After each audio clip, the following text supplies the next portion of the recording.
Please, stop pushing, I really can't take it anymore. The concert venue was packed with people, but the man behind me was clinging to me like a leech. And of all things, I was wearing a miniskirt today, which only encouraged him to take advantage of the situation. He actually lifted my skirt, pressing tightly against my buttocks. Just then, someone in front of me bumped into me, and I stumbled backward. The next second, I felt something slide in, and my body instantly froze. My name is Mandy, a die-hard fan. So, in order to be noticed by my idol in the crowd, I completely went all out today. I not only wore the heaviest makeup, but also my most daring outfit. A deep V-neckline revealed a dazzling expanse of white skin, swaying with every step. The bottom half consisted of a miniskirt that barely covered my thighs, paired with pure white stockings that tightly hugged my legs. I was certain I was the most eye-catching person in the entire venue. But when I arrived at the venue, reality hit me hard. The entire stadium was packed to the brim, and I was instantly swallowed by the surging crowd. Forget about my idol noticing me, I couldn't even move an inch. All I could do was desperately stand on my tiptoes and scream at the top of my lungs, "Husband, take me away." Unexpectedly, this innocent remark attracted the worst kind of trouble. My idol didn't notice me, but it attracted a disgusting pervert. After I shouted those words, I felt someone behind me bumping into me repeatedly. At first, I thought it was just accidental contact due to the crowd. After all, bumps and jostles are normal in such a place.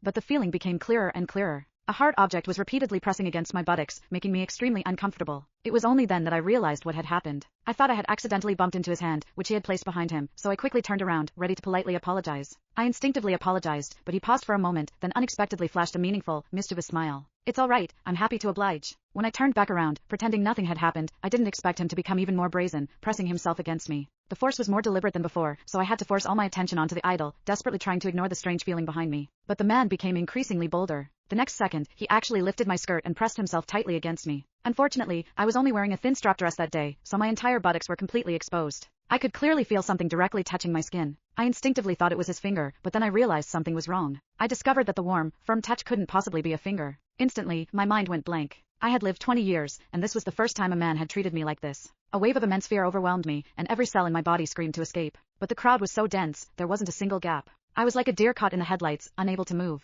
I instinctively tensed my entire body, trying to resist the fear with my rigid posture. The moment my buttock muscles tightened, I inadvertently clamped down on that so-called finger, and a strange tingling sensation instantly spread through me, making my face flush. What confused me even more was that I didn't reject this feeling. In fact, deep down, a hidden sense of anticipation arose. The man behind me obviously took this as tacit consent, so he became even more audacious, repeating the action several times until the foreign sensation could no longer be ignored. I'm a sheltered college student, always following the rules, but today, at a crowded concert, I was manipulated by a complete stranger.